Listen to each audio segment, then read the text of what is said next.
Hey there everybody, today I'm going to show you my hair drying routine. This is also going to incorporate how I style my bangs because once I have blow dried them, I basically don't touch them most of the time.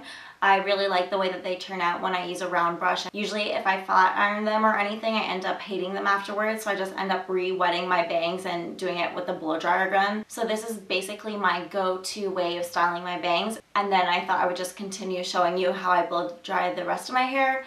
So if you want to see how I do that, then just keep watching.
Tutorial helpful. Don't forget to subscribe, and I will see you in the next video.